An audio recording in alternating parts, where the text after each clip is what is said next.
before the first settlers arrived, the fertile mountains of southwestern North Carolina were home to the Cherokee Indian Nation. In a valley surrounded by some of the oldest mountains on earth, the Cherokee called the land that is now Franklin Niquosi, or center of activity. The rolling mountains rise to a series of peaks of over 5,000 feet high from the valleys of the Little Tennessee and Colossaga rivers, creating spectacular vistas and a richness of natural beauty that has entranced visitors since the 18th century. Just east of Franklin, deep under the tall trees and foliage, Peaks Creek flowed. It was a pleasure and delight to generations of Peaks Creek people. Many were born, married, and died by its banks. They labored and loved, feasted and feuded, united by a thread of a mountain stream. Houses sprouted like mushrooms along its moist sides.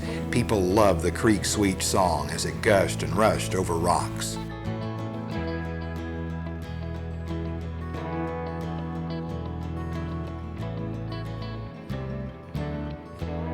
The way it was is no more.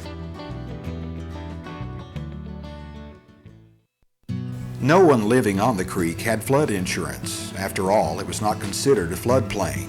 People packed their doorways with sandbags, cleared grocery shelves, and gassed up their vehicles. But no amount of preparation could stop the fierce storm. Macon County Emergency Dispatch was taking calls about flooding by 7 p.m. on Thursday. Evacuations of homes and facilities began around 10 p.m., shifting displaced residents into makeshift Red Cross shelters at the Cartuckajay Elementary School in West Macon. Rescue efforts soon became cumbersome, however, as emergency workers encountered roadways blocked by mudslides, fallen trees, and gushing water. But one call around 11 p.m. changed the scope of rescue efforts. That call came from Peaks Creek.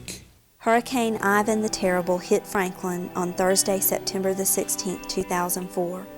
We were east of the eye where all the heavy moisture was. About 7:30 or 8 p.m., one band of very heavy rain moved over us on Peaks Creek. I looked at the radar on the computer from Intellicast, and another huge band of rain was coming toward us. I watched the Weather Channel. A tornado warning had been issued. I could see the red blob in the huge yellow band and knew by the direction of the movement this red blob was headed straight for our area. But my thoughts were, the mountains will break it up and there will be no tornado. Around 8:30, the rain became heavier and the winds became stronger. Our lights started blinking. About 9 o'clock, our electricity went off. My husband saw the transformer below my brother's house blow out. I went to my living room window and watched the sky. Lightning started flashing in the sky, and the storm was getting worse. I have seen the little creek on Peaks Creek rise all through the years I have lived here from heavy rains. The rocks would tumble down the creek and bang together.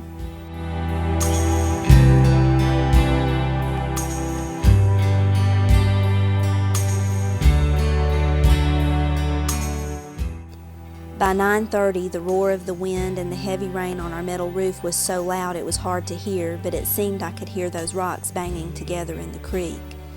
Kitty, our cat, had jumped in and curled up on the floor to sleep the storm out. About 10 o'clock, Kitty got up and started meowing like crazy. My husband walked to the door, and she kept meowing. I walked to the door, still hearing the roar and the rocks banging in the creek. And I said, "What's wrong, Kitty?" She walked to the door to jump out, but turned back. Lightning was flashing almost constantly. Still standing at the door with Kitty still meowing, my husband said, "Come listen to this. What is this sound?" While walking to the door, I heard a loud roar with banging, and I said, "Oh, it's just the rocks banging in the creek." But as I got closer to the door, I could hear the sound of a train, not one, but several, louder and louder. I caught my breath and said, "Let's go to the basement." I remember hearing Kitty still meowing while running down the steps. After that, track of time was impossible for me. The sound was like the sound of trains on top of our house. The sound came closer and closer and would not go away. In the basement, my husband grabbed me and put his arms around me. I buried my face in his chest and cried and prayed to God and beat my fist on his chest saying, "When is it going to stop?"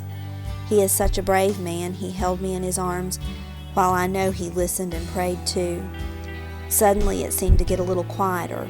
I don't know what caused the quiet, but we both listened and it wasn't over. The horrible sound continued. I buried my face in his chest again, crying and praying until I heard a lull in the horrible sound again. I raised my head and said to him, "Is it over?" And he said, "I don't know," because we could still hear much of the same sound, but not as loud. We went to the upper part of our basement and listened. "Yes," I said, "that's the sound of those big rocks banging together." We came back upstairs and could hear a woman's voice crying and yelling for help from our neighbors across the creek. With the terrible roar of the creek rocks banging, the wind and the rain on our metal roof, my husband decided to take his light and go see if he could help. The lightning had stopped, but I was terrified. The woman kept crying and yelling for help. My husband said he could hear people, but he couldn't understand what they were saying. He said he shined the light toward them, but all he could see was water and rain. He said the creek was as big as the river.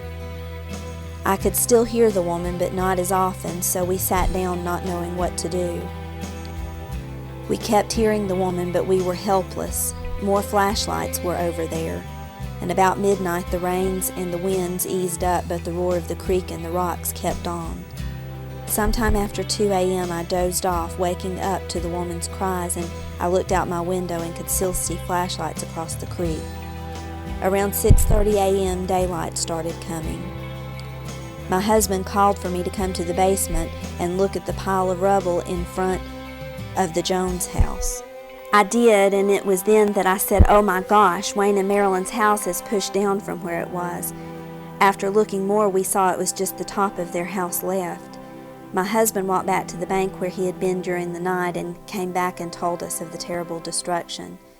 We managed to turn on a floodlight, and we looked into a humongous wall of trees and debris just coming flying at us. And the noise was unreal. And I was screaming to my husband at the top of my voice, and he yelled, "We have got to get out of here." I started to go down into the basement, but my husband grabbed my hand and pulled me through the length of our house and on out the back, even as the house started to move. We were just able to jump and scramble up the hillside as this wall of trees engulfed the house and started knocking it right off its foundation. The wall of trees had trees that were standing straight up, and the debris had parts of all the houses from above us churning in it. There was no water in front of the wall, but our basement filled with mud as the flow passed. We are very lucky to be alive. We're 1023 up there on Peach Creek. We've got houses overturned, the trailer's floating down. We don't know. We got teams going on both sides of the creek checking out. I'll advise you later. What exactly did you say you had? From what I can see at the lower end, we've got a house trailer that's rolled down the creek. We've got a couple houses off the foundation. The house trailer has turned over. There's a subject trapped inside the house. This time be a male patient trapped with injuries. It'll be 1135 Peach Creek Road. He's needing assistance 1018 at a residence on Peach Creek. He's got one pinned in. He's got two others trapped. I'm Johnny Team, Chief of the Osage Gorge Fire Department. On September the 16th, we had a call up on Peach Creek, and it was real heavy rains. We received a call that was something about Peach Creek. We couldn't really identify what it was, so I was on my way there to the fire department, so I just went on up to Peach Creek, and I went in from Scotty Thomas's side, and as I was going up by Scotty's house, the water was about 18 inches deep coming down the road, and there was logs rolling and rocks, just a tremendous amount of water. And as I went up to the Peach Creek Bridge, where Peach Creek turns off of River Road, it was just a big mass of trees and boulders, probably 40, 50 foot high there. And you couldn't even see the bridge. So I know that I couldn't get in from that side, so I went ahead and started calling for my rescue teams to start up that way. So I went back around. When I got to the other side, to the right-hand side of Peach Creek, it was the same thing, just big mud boulders just coming down the creek and trees are rolling. So we split our teams up, and half of them went up from Scotty's side and half of them went up from the River Road side. And as we started up through there, we started encountering houses that had been washed off their foundation, And the teams on the left-hand side started getting this one woman out right from the get-go. So the rest of us on the right-hand side, we went up as far as we could go. And when we got from across from Wayne Jones's house, we heard hollering on the other side. So we communicated by just hand signals and hollering back and forth across the creek that Christy McCullum was trapped under the water, or under a big old pile of trees. So we set a tag line up from there in order to get teams from the right side across to the left side. We went on up, and I seen two more of my team members in front of me, and they went up to as far as Randy Downs' house, and they talked to him and had him stabilized there. The neighbors had got him out, so they checked on him, and we knowed we couldn't get him out right then, so we came back. And in the meantime, the teams on the left had made it up to where Christy was, and she was down in this big old pile of rubble, just rocks and trees, and it was just a mass of logs and trees, and she was down in there at about 6 foot, and on top of the pile was a little old car, and we had to worry about stabilizing that car in order to get her out to where the car wouldn't fall on everybody. So we worked on that all night, the teams on that side, and in the meantime, there was a Reds team. I think they was out of Gaston County or somewhere down there. They had portable rescue equipment in their trucks, so our team members, a lot of our young firemen and the rest of the rescue teams up there, they carried about 800 pounds of equipment around the side of that mountain to where Christy was trapped, with porta piers and airbags and stuff in order to raise the logs up, and power saws. And I mean, they was, I guess, 7 or 8 of our young boys that carried all that heavy stuff up through there, and they worked all night on trying to get her out of there. And about approximately 7 o'clock the next morning, that they got her out, and then we got there was 2 more fatalities in that pile that we got out at the same time. Then about sometime next morning, the Charlotte rescue team come, so they went up the right-hand side with all their equipment, checking the houses, the rest of the houses, and they got Randy Downs out the next morning. Miss Watts was found approximately 1/2 to 3/4 of a mile from where her house was, and she had washed up against a tree on the left-hand side of Peaks Creek. We'd sent river teams down the river checking, and we went as far as the firehouse, which was about 4 miles down the river. Well, then approximately 17 days later, Mr. Watts was found about a mile below the Osage firehouse in the river. Yeah, I want to, especially my men at the fire department, we get along good, and I want to really stress on how good they did that night.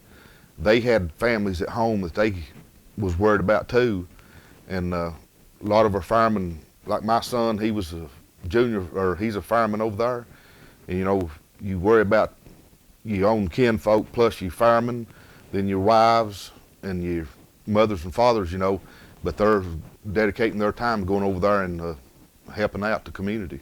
No one could have imagined the sight when they got to Peaks Creek Friday morning, only to see it was gone, buried in piles of debris. My jaw dropped in awe at the destruction. I was even more amazed at how quickly the community was on the scene. The water line came right up to the front steps of this old farmhouse. The front yard now contained a washed-in mobile home, as well as a pile of trees larger than you could imagine. A lasting image was the group of mud-coated children whose lives had been spared by going up to the Dills house to watch television. Some people lost family, some people lost their homes and property. The only things left now are fond memories. At least 30 houses slide down thousands of feet, crashing with a wall of water down Peaks Creek. It just took my breath away, broke my heart. We have friends up here. We're afraid they're dead. No one knows what the death toll might be, so nearby residents just wait for news. Children, mothers, children, fathers, and some of them nurses. The search will take days or weeks to complete, And this is very humbling to me. as crews work in a state of awe. And I talked to some of the local residents that actually survived this last night, and they said it sounded like 100 freight trains coming down that canyon. As if this isn't enough for this small county to handle, many other parts lie underwater. I've been here 6 years and it's never been this high. Flooded bridges, roads, highways cut people off without warning, including our own crew. Livestock is moved, and the county fair is a literal washout. About 5 o'clock, they had to move the hogs out. We had about 116 hogs in there. And then they had to move the steers out too because the water was rising in the barns. Two ends of a county faced with disaster, with many days of uncertainty left. We heard a terrible roar, and we were standing on our porch looking with a spotlight, and we saw everything just come twirling at us. Marilyn Jones describes an out-of-control branch plunging down the steep slope surrounding Peaks Creek. As the noise grew louder, she and her husband made a decision that would save their lives. And so we ran through our house and jumped out the back door, and as we were jumping out, our house just started sliding off. Marilyn says it's hard to believe this tiny creek could rip a neighbor's house off its foundation and send it crashing into her home. This was my carport. This is where I parked my car, and my car ended up all the way down there. Marilyn's brand new Toyota Camry is barely visible beneath her house, stuffed under the floors with logs and trash ripped from the creek banks. Friends and neighbors stopped by to offer help and support as workers began to shove mangled trees and roots out of the once peaceful valley. Macon County officials say the devastation is so complete and the rubble piled so high, there may be additional victims buried in the debris. What we're doing today through our operations is accounting for any individuals that should have been in that area or could have possibly been in that area. And until we actually clear all of those folks by one means or another, whether it be by hand searching for folks or whether it be by some other means, we are not going to cease or slow down our efforts until we're sure that there's nobody left in that area. Residents here can only hope the toll of 4 dead won't go higher. Marilyn Jones isn't sure she will rebuild on the banks of this creek, but she feels blessed her family made it through the disaster with their lives. Very, very fortunate. Very fortunate. Everything was popping and cracking, the houses are breaking up. Jimmy Holland describes the fierce racket of a disaster in the making. Below his house on the hill, a sudden downpour had unleashed the fury of tiny Peaks Creek that had become a lethal cascade. He and his wife rushed out of their house and fell to the ground on the hillside. Above the roar of the flood, they heard sounds they will never forget from below. And them poor people, after it's over, they went to screaming over there and hollering, and it's an awful sound, and they was crying, hollering and screaming, and I couldn't get over there to help them. He couldn't get over there because this valley was filled with trees, roots, mud, and debris from one side to the other. You wouldn't believe a little creek this small, it wouldn't be 10 foot wide, wade across it would become like a humongous, like the Tennessee River pool of water flood. And today, workers attacked the tangled debris pile shoved against the banks. Houses mashed flat, some ripped from their foundations and tossed into other houses. The road sliced up, turned into part of the creek bed, undermined and gouged by wild water. Some residents wondered if a dam had burst upstream. Officials say there's nothing upstream that could cause this level of damage, and there was no time to warn the victims. The wall of water that came down through that canyon is just absolutely massive. The destruction was immediate. Everything was gone before we could even get rescuers up there, and there was just no hope for any warning, and we hadn't been experiencing any problems to amount to any type of a major issue throughout the rest of the county. Emergency officials blame the wall of water on a sudden downburst of rain and the steep drop of the mountain valley. Jimmy Holland says at one point he feared the worst. I thought we was going to die. I mean, that's what, but I was ready because I know the Lord, you know. We know the Lord. If that happens, it happens, but I wanted to live, you know. But I just told Ann, the little dog was shaking, I said, just hold on, just hold on. It was a horrifying night as a wall of water rushed down the mountainside of Peaks Creek, taking with it everything in its path, including around 30 homes and at least 4 lives. It was awful. stuff. When crews could get to the scene, they themselves were soon in danger. Then the river actually rose a little more and trapped them on each side of the creek and the river there. They spent the night there caring for survivors. Once things cleared up, they got out around 10 injured, including a mother who eventually lost her unborn child. A family pastor says she lost more relatives as well, including her 3-year-old son, Colton McCullum, and her 54-year-old mother-in-law, Sharon McCullum. Officials say also killed was a woman in her 40s named Katie Watts. As the days pass, crews find partial human remains. Finds like that have a toll. They're taught to immediately fix a problem and take care of it, and in certain cases like this, it can't be immediately taken care of. And an effect on this quiet community. We just couldn't believe that anything had happened like that in this town. Franklin is the county seat, a town where Main Street is still lined with family-owned businesses like People's. Folks worry how the families are dealing with it all. I don't really know how they're going to cope, but with our help and God's help, I think they'll do okay. That's all we talk about, and wondering, what happened, really. Because those folks were in bed and it just came on them. Peaks Creek homeowner Nellie Carpenter trims the hedges at the home place where she was born and raised. She was asleep when the landslide shoved trees onto her father's house and took the lives of her nephew and his wife. FEMA denied us to take care of this one. They said it was a secondary home and they wouldn't do anything about it. The house sits under a tarp as Carpenter waits to find out what scientists will say about the cause of the disaster. She says there's only one thing that could have delivered this level of destruction. I think it was a cloudburst with a tornado with it and a lot of heavy wind. Every time we have a damaging event, we try to get the most accurate information from the scene, as well as our data, our radar data, our satellite data, but there's no substitute for on-the-scene eyewitness accounts. National Weather Service meteorologist Dr. Joe Pelisayer told a meeting of scientists there's no evidence of a tornado in Macon County, but witnesses could alter that assessment. A change could allow federal and insurance claims to be filed in some cases to provide money for victims. Other scientists say the cause may be a more simple one. Neither of the rain events by themselves were spectacular. We never got high intensity rain events. We never got over an inch an hour, something like that. What was unusual is fairly large amounts of rain back to back, just a week apart. Storm victims hope the research will provide answers that will allow them to repair and rebuild. We need some help back here. Everybody does. That lost or had injuries to their property or homes and what have you. I think we need some help. Our back porch sat right along the creek. Former Peaks Creek homeowner Terry Smith shows us where his house used to be before a mix of water, boulders, mud, and trees shoved it into oblivion. We've been up and down this creek all the way, and we've not found one item. Donna Smith takes pictures of where the house once stood.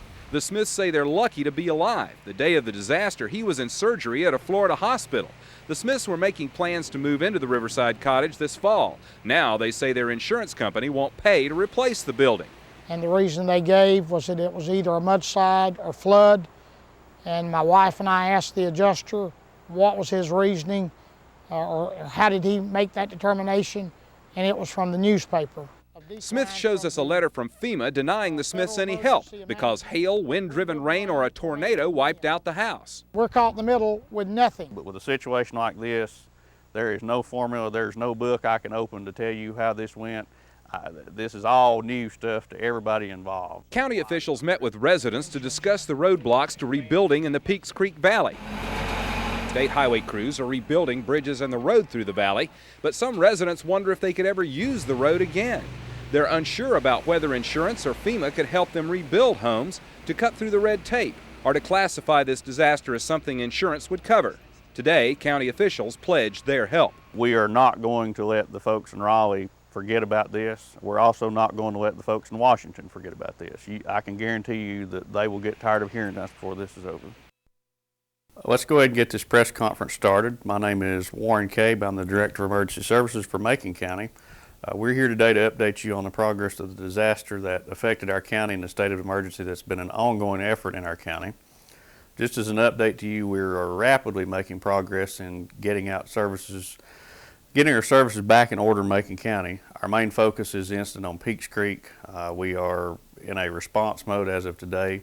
The search today is still consisting of a canine search of the area. We also have some Swiftwater team members on hand. As of this time, we still have 4 individuals unaccounted for that we are trying to verify the whereabouts of. The incident is still of massive proportions. We are dealing with issues of families wanting to get back into their homes, people wanting to recover their lives and get themselves back together. As of late, last night, Macon County was declared, did have a presidential declaration, and that means that folks in the county will be eligible for individual assistance, and that help will be for individuals. We're trying to make that information available to all the people that need it. We are slowly making progress on out of the situation we're in. Our recovery is going to be a long, drawn-out effort. We still have issues to deal with. One thing is that I'd like to encourage folks to be patient with us. This is a long endeavor for a county of this size. As far as determining what happened up there, that is still unresolved. We did have a fly over the area just a little while ago to try and get an idea of what happened. It's still undetermined. We have a geologist who's been tasked to come in there and see if they can determine what happened, and to also make the area secure for those working below and for the residents when they return. When that information becomes available, and if we have any results, of course, we will pass it on to you. The main thing I want to stress is that we're trying to find these people that are reported missing, or basically to find out if anybody has not been reported missing. We don't know what they were doing or who all was up there on Peaks Creek at the time of the incident, and so we're trying to get in touch with family members and residents to verify that the location of everybody.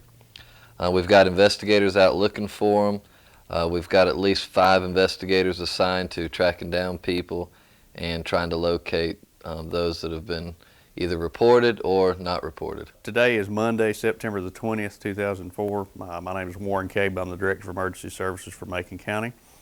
I do have information to relay to you regarding the disaster on Peaks Creek. At this time, we are prepared to release information to you that you have probably been waiting on. There were a total of 10 injuries involved in that incident on Peaks Creek, 4 of those serious, including 1 in critical condition.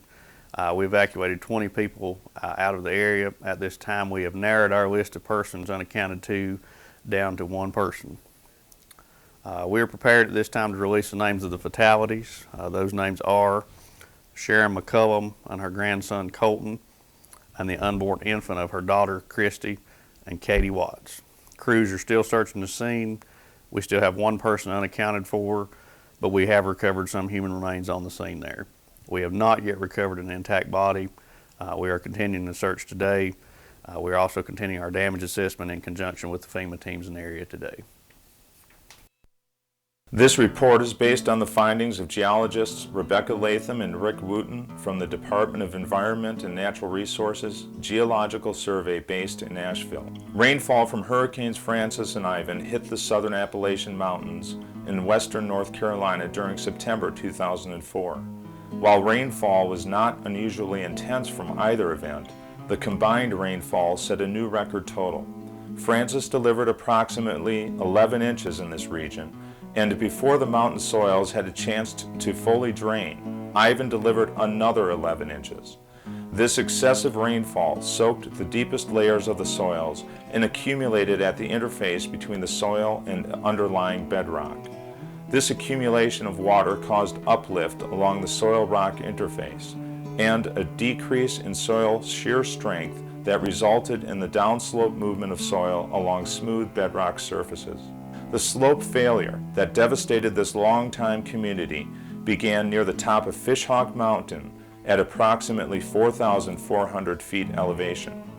Evidence indicates that it was initially an intact slab of trees, soil, and rock fragments, approximately the size of a football field, that moved as a unified mass straight down the hillside. Curved trees in the area adjacent to the initiation point indicate creep, or a slow downslope movement of soil due to gravity. At the initiation point, the rock face sloped from 35 to 55 degrees, and thus provided a relatively smooth slip surface beneath the soil layer. Picture yourself as a child when you paused at the top of a tall sliding board, then teetered just far enough to start dropping down, gathering speed until your feet jammed into the ground at the bottom. If your imagination can add water flowing along the surface of the sliding board, you'll get a pretty fair idea of the character of a debris slide and how it translates into a debris flow. While initially the slide material moved as an intact slab, further downhill the marks left on the rock face became erratic, pointing in various directions. These indicate the flow was becoming turbulent. As it dropped down the mountain, it picked up even more rocks, boulders, and trees, in addition to dirt and gravel. And as it entered the channel of the North Peaks Creek, it increased in speed as it found a ready-made path. The primary factor contributing to velocity and discharge rate increases was the steep gradient of Peaks Creek through the incised segment of channel. Debris flows tend to bank as they round natural bends in the stream channel. Because this is a known occurrence, estimates of velocity and discharge can be calculated, and the velocity of the flow upstream of the area of major damage has been estimated to have exceeded 33 miles per hour. With an estimated discharge rate of 45,000 cubic feet per second, imagine 140 dump trucks unloading all at once on your front lawn, but with the loads flying by at 30 miles per hour. This high discharge value helps explain why the debris flow was so destructive.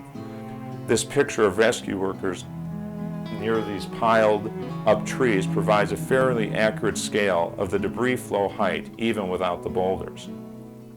While man-made actions neither caused nor contributed to the catastrophically large power of this debris flow, the actual trigger for this particular flow may never be determined.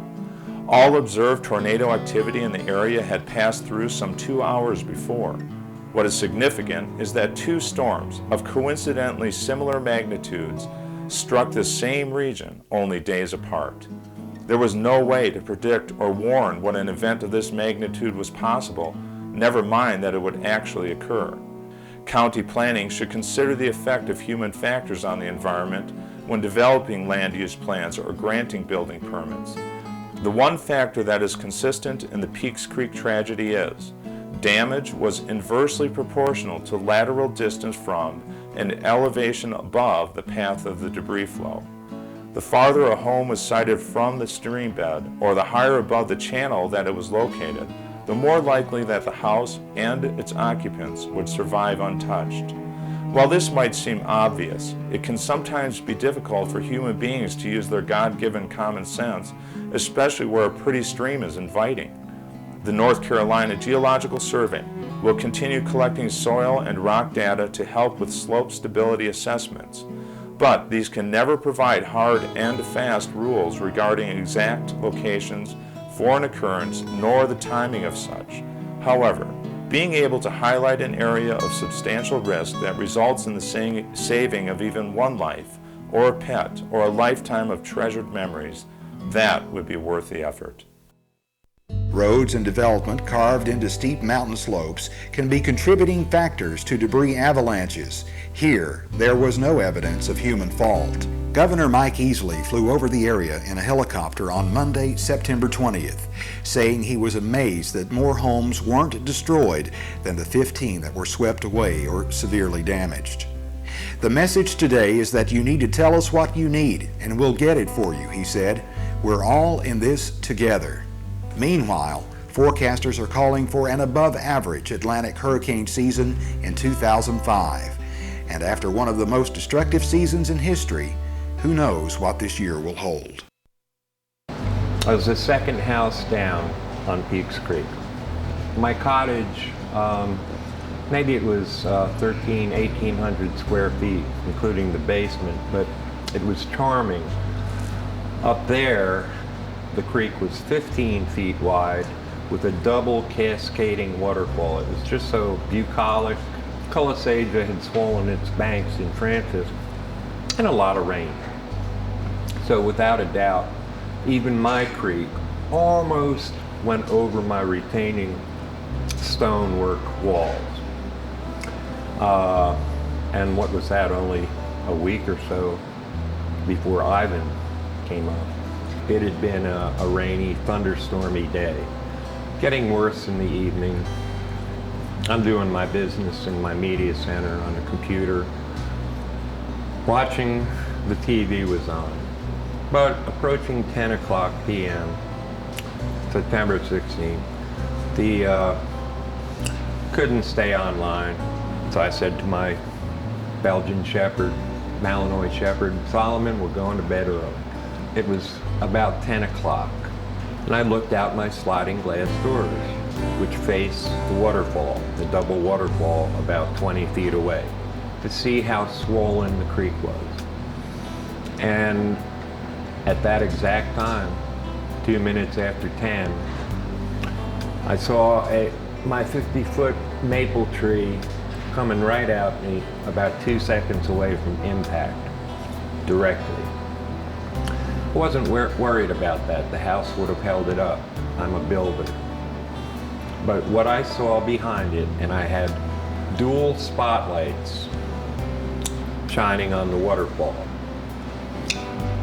What I saw behind the falling tree, I will never forget. And it was scary, because I knew I had nowhere to run, nowhere to hide. It was a water spout. It was a tornado. It was making a sound straight from the bowels of hell, sounding like 100 Boeing 747s approaching your door. Within a second, I fell to the floor, grabbed my couch. I didn't know which way it might turn, where to run. I couldn't do anything. It blew my roof off in one piece from just the impact of the pressure changes, and hit me. I cannot believe that I was in it, spinning around and around, spinning, and the only thing I remember is my side-by-side refrigerator, which had been 20 or so feet away from me, and a 600 or 800 pound wood stove, and my dog spinning. They were the only things I was conscious of. Then I blacked out. When I woke up, the maple tree was above me, and then the wood stove, and they were both on top of my legs. From there, see, I didn't have a reference point. The power was off now, it was pitch black. And to tell you the truth, I thought that I was probably close to where the house was in the beginning, because the maple tree was still over me, and that gave me a point of reference. But actually my house was about 40 feet away from where it was, and pinned up against my diesel truck and my 50-foot wide, high, 30-foot long bamboo privacy hedgerow. And that stuff is tenacious. It did not blow away. That's what saved my life. My dog was 4 feet away from me, conscious, and just covered with the crushed house. My dog couldn't get out, and I was trapped by the tree and the stove. And about an hour and a half later, I saw flashlights. Unfortunately, it was 3 teenagers from next door. They came up, they going, "Oh Jesus, oh Mr. Randy, oh God." And I said, "Fellas, please remain calm.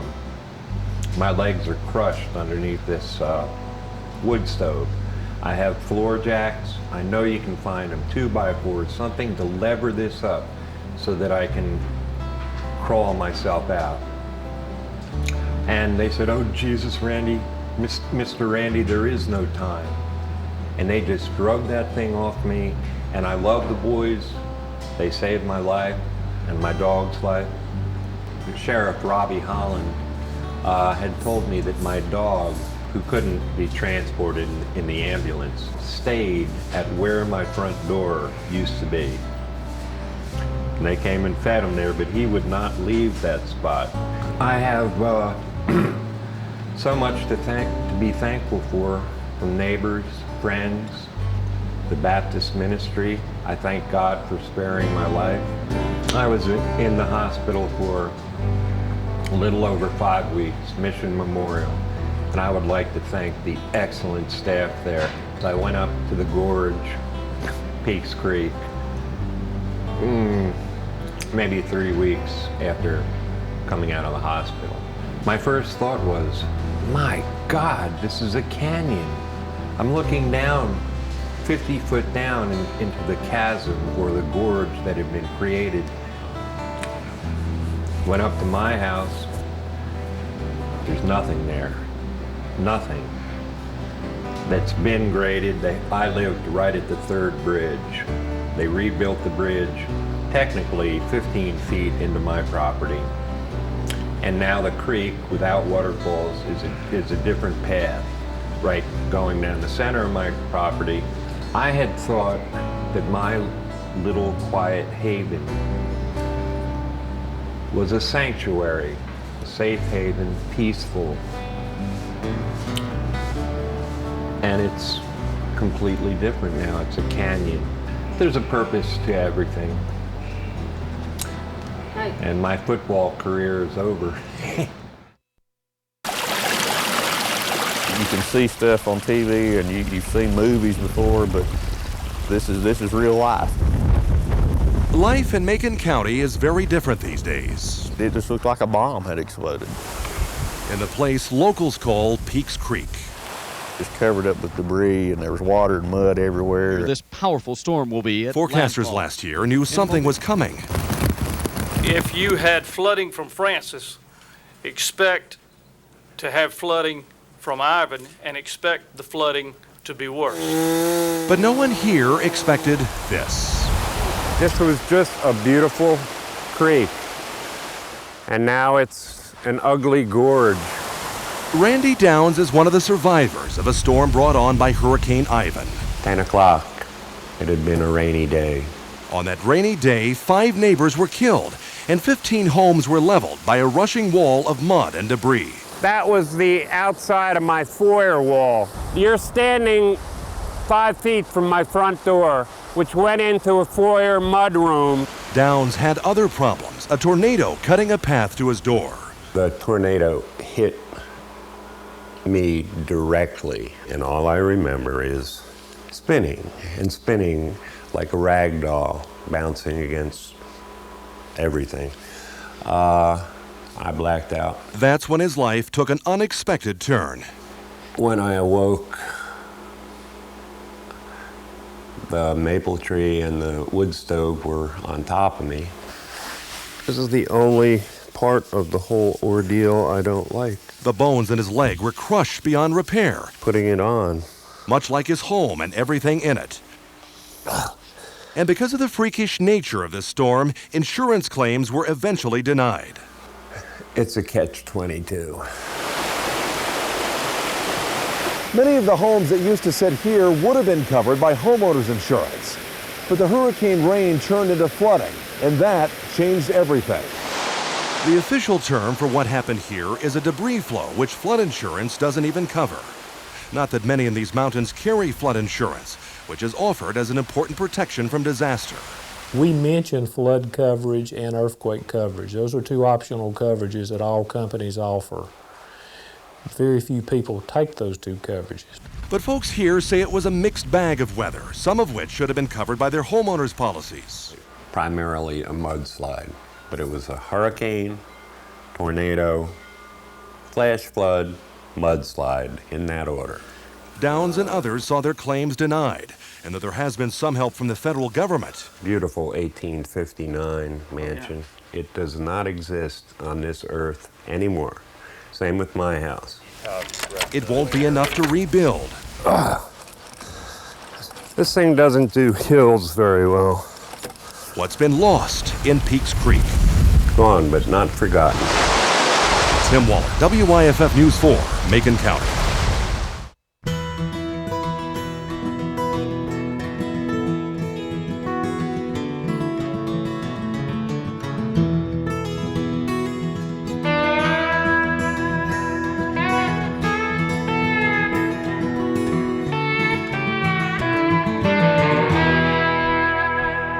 At the foot of Fishhawk Mountain, in a holler called Peaks Cove, Becky lit a candle off the pilot of her stove. The strongest storm in years knocked the power out that night. So she held her child and they huddled round the light. Becky's husband Brian was working late again, helping with the rescue squad. The calls kept pouring in, knowing that his pregnant wife and son were safe at home. He thought about the happy days to come. But the thread of life is thin, it changes like the weather. We fly through time together just like feathers on the wind. And only angels know how hard that wind will blow, or when the flight is coming to an end. The thread of life is thin, it changes like the weather. We fly through time together just like feathers on the wind. And only angels know how hard that wind will blow, or when the flight is coming to